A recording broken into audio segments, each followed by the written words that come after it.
MPL presents Cricbuzz Live. It's not often you see a batting side who have won the toss and decided to bat first won't be completely dissatisfied with having walked off the park with 131 runs on the board. Despite everything that might have been said before the game, big game, win the toss, bat first, put runs on the board, but it was not to be. The first thing is the MPL Super Couch remains in the shadows. It's not going to be seeing anyone there. 154 was the bare minimum we needed, and certainly the moment we saw the first couple of overs at MPL Presents Cricbuzz Combox, Pommie and Mbangwa and I chatted about it, and we said around 135 is the revised score, not because he could get on the couch, but because that's what the pitch is determining, and I think they will be reasonably satisfied with that. Well, no, I don't actually. I don't think they'll be satisfied with it simply because of where the game begins, and they lose the wickets, and so they're scrambling to get to the 135 because of where they are with the start. Those wickets in the first 6 overs mean that you have to revise. It doesn't matter who you are, and because you've lost them, you can't then sort of think further than that, really, unless you get some heroics at the end, and nearly got them from Dhoni, but it wasn't to be either, despite the no ball. Still a good over from Bumrah to finish things off. And if you can look at that and see it as a decent over for Chennai, it kind of just shows you how things have gone prior to that. In fact, we've got to give all credit to Mumbai for their planning, and then on the day, for the guys who have been slotted into the various spots to do certain jobs, for executing under pressure. Because if you don't, against a side like Chennai, we said before the start, then they'll put you away. So it's top work from Mumbai, I think. Certainly is, but that no ball, since he mentioned it, is one of those things. It's like ringing the bell at Dhoni's residence, walking in there and saying, you need to leave. It can't happen. He has to stay, that's where he lives. No, the funniest part of it, I was thinking about it, is that the Faisalabad police and the Jaipur police have one thing in common. When the Champions Trophy no ball was bowled, both of them used it in traffic advertisements saying, this is what happens if you cross the line. You know? So after that, when they won the Asia Cup, Bumrah trolled them back saying that, you put out all these ads, this is what actually happens. So now both the superintendents of police will be saying, yeah, I got you again. But at least it wasn't a huge, it didn't cost him very much. Didn't cost him too much. I mean, to be honest with you, after that he bowled that over like a man possessed. I mean, just to bowl fast enough to get Dhoni's bat out of his hand, you can make out how had, it was not the ball hitting the bat hitting the ball, rather ball hitting the bat. And that kind of pace and control is just frightening. And the kind of things... More than a man possessed, he bowled that ball like a man with cops watching him. Don't cross the line, you cross the line, you're going to get away. But a quick comparison, if you have a look at it, the 9 overs that were bowled by the pace bowlers went for 70. 9 overs, 70, no wickets. And the spinners went for the rest of the runs and having picked up 4 wickets. So that shows a clear comparison and what the surface is about. Yeah, well, it was evident right from the start. And sometimes you look at things and you think, well, have you fully formulated your plan? Sometimes guys make the plan and say, you bowl at him and you bowl at him. And okay, so all of that comes off. What are you going to do next, right? And maybe they weren't quite, Rohit wasn't quite on the other side of the plan, because a few times you went to seamers when you thought, well, why are you saving your spinners? If they're bowling that well, only bowl those seamers when you need to. Perhaps that's the MS Dhoni factor. Perhaps that's it. But still, you've got so many overs of spin, you can just go with them and maybe save 2, maybe 3, not even from the same bowler, from 1-1-1-1. And you might not need them at the end because you've run through the side. And in the end, they're 120 all out because your spinners have done the damage up at the front. I mean, to be honest with you, for example, Bumrah's first over, that's the 4th over. Okay, ball is turning square, Watson is looking as if there's a hand grenade instead of a ball out there. The moment you give him Bumrah, he got a 4, he got off. Now, it didn't extend too long. He got out in the next over. But why give him that breathing space? And that's where sometimes, Bombay sticks to their plans maybe too much. In a situation like that, Dhoni could have turned around and said, I'll stay with spin. It doesn't matter. And those are some of those little things where, because, I'll tell you what, this match could, hinge. They could do it easily. If it gets sticky, then it will hinge on those 5, 10, 15 extra runs here and there that they've done. But, either they'll do, 45, 15, 6 and then it's over. If they don't get off to that kind of a start, and see, what are Dhoni and all going to do? They're just going to do the same. They'll throw the kitchen sink at them, because they know that, look, If anyone bats this out, the game's over. Yeah. But also, if you have a look, there's an interesting figure to look at, because normally if you don't lose wickets in the last 4 or 5 overs, no matter what the surface, you expect to score more than what they ended up scoring. 40 for no loss, with the big finisher in there, they still got just 40. Or maybe just 40 is not quite what you say on this surface. Yeah, perhaps. I think that's the caveat right at the end is important. But if we're to shift backwards, if we say instead of 5.5 for 3 wickets down up at the top, it's 5.5 and there's 1 wicket down, because there's already the acceptance or the assessment that says, guys, this is the pitch where things are very difficult, where we've played here and teams have been out for 90. We've kind of got 140, and sometimes, yes, we got 160, and it's probably too much. That's why nobody could get it. But we don't need to aim for 160. We need to try and get to 145. So they're 1 down, maybe 2 down at the start.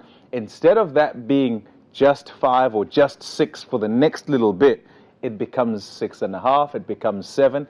Then the end is more difficult, because by virtue of what's happened, you've had to juggle your bowlers anyway, and you're left with whatever is left at the back end, rather than with the plan that's going exactly as you like, and invariably somebody is in. And so that can be more. So I reckon, yes, you'd want it to be more. Yes, there's difficulty, but it all depends on how things begin.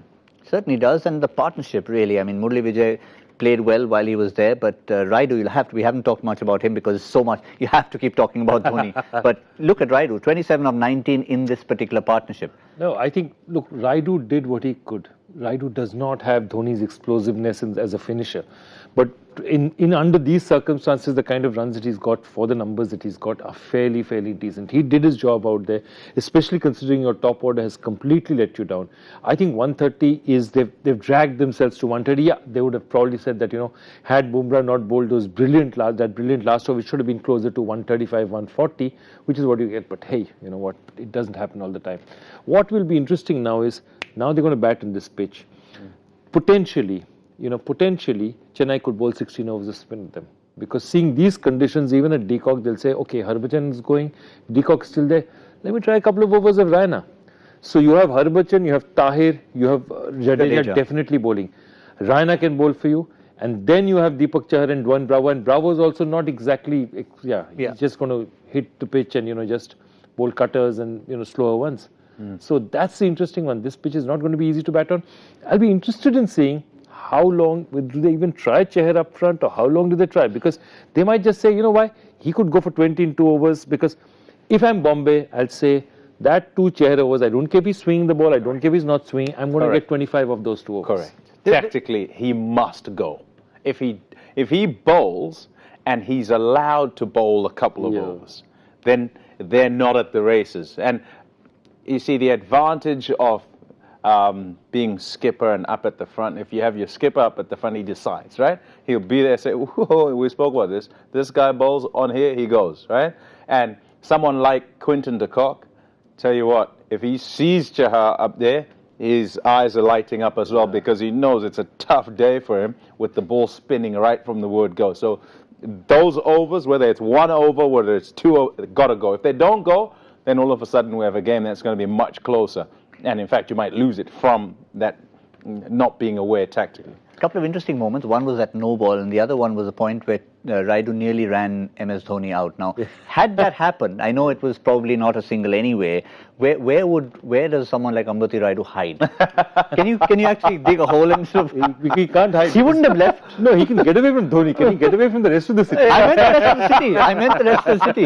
MS is the cool character. He'll forgive him in 10 minutes. But you saw that expression when he was like, "I'm sorry, I never do it again." Yeah. Oh, hey, look. There's this whole other thing that's going on, isn't it? In fact, in the world feed, in the previous game, there was all this stuff going on about how good Dhoni is, those stumpings, those couple of magical stumpings, unbelievable, right? And him smashing the ball at the back end, and his captaincy, and through the years, his side just seemed to win. And it was like, this is the world that MS Dhoni inhabits. we kind of just live in it as well, you know. And that's kind of what happens, isn't it? And every game that he turns up to, especially when they're playing at home, that is exactly what happens. But he's that important to the team, and his captaincy alone tonight could become a factor in whether they win this or they lose this. But the other captain, I reckon, Dhoni will be all the tactics about does he bowl 16 overs of spin, how many overs of spin. But at the other end is his opposite number, who we've talked about briefly, not had the greatest amount of form, but he's not done too badly against Chennai, and this is his record against Chennai in playoffs.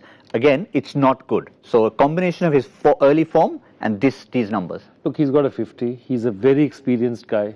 He's going to pick his players. See, the other thing is that he will know that there'll definitely be at least one spinner up front, right? If not two. There could be two spinners up front. There could be Deepak Chahar and maybe Harbhajan or somebody else on the other side.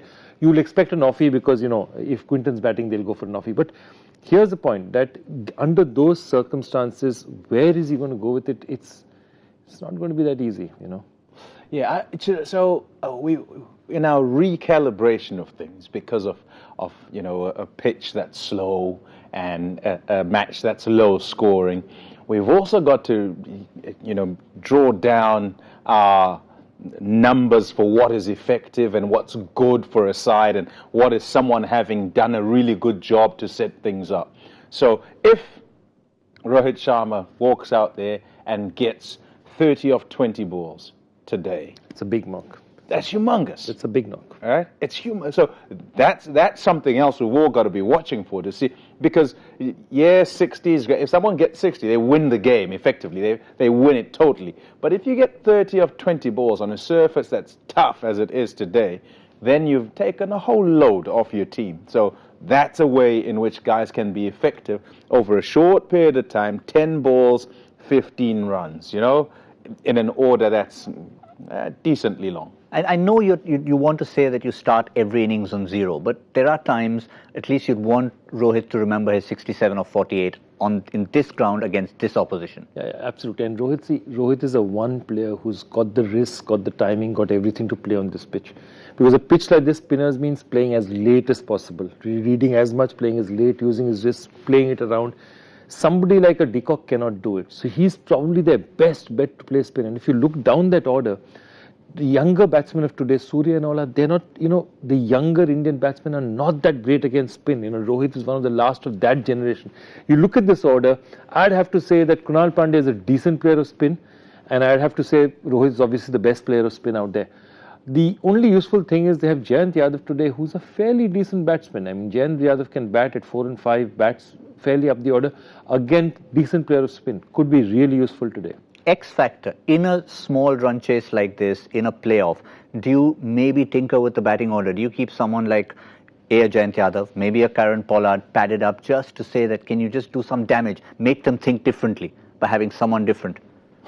I'd be loath to do that, actually. I think more than anything else, it says those who are meant to go in can't do the job. So and a team that's successful, they've got to this point, they've kind of worked a certain way, they've planned according to what the surface is going to be like. It's been like this all season, where when you turn up in Chennai, it's going to be slower. It's the slowest of all the pitches that have been on show in 2019. So plan appropriately, practice appropriately. You had your hit, your couple of hits before the game turns up. No, unless it's in the plans to say, here's what we're going to do.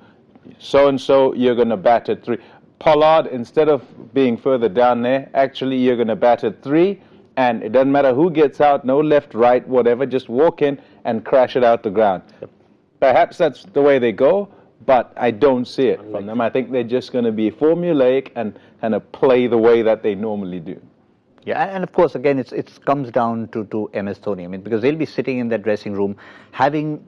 Who benefits more from these first 20 overs seeing all this turn? I mean, obviously the fielding side know they've got Tahir, they've got Harbhajan, they've got Jadeja. But the batting side have been out there in the field, they've used their own spinners, so they've got that experience as well, having been in the field. But to be honest with you, sometimes it works in the reverse. I would see Rahul Chahar bowling out there and I feel really scared. You know, just see how much, and Tahir will be looking and saying, he'll be salivating. You know. Look at that, you know, but I thought he was the bowler of the day today. The way Rahul Chahar bowled in a big match, the kind of calmness he showed, the kind of lengths he bowled, and the way he bowled. It's very difficult, but leg spinners are the only other kind of spinners. He intimidated batsmen. Batsmen were literally, they didn't know what to do with him. And I thought that was fabulous bowling. 4 for 15 odd for a wicket was, I think, superb. His pace was amazing. So normally you watch and you see guys and you think, okay, what's going to happen? What are they going to do in order to counter what they're facing? And many of them, nimble enough on their toes, they can get down the pitch and hit the ball out the ground. But he bowled at such a nice pace that for the surface, it was just too quick for the guys to get to him, but also just slow enough to get the purchase on the surface and to exactly. He got drift, he got everything. It was absolutely magical. He's such a good bowler for a young guy, like you watch him and you think, how does he keep doing this? He just turned up. We've been chatting a lot about the best bowlers in the tournament, especially the spinners. Is he someone you see as a definite future India prospect? You can't ever make that prediction. But the way he's gone, I don't think and the reason I do is because I say that is because things go wrong. A guy loses something in his action and then it stops turning or it stops drifting for whatever reason, and then he can't find it.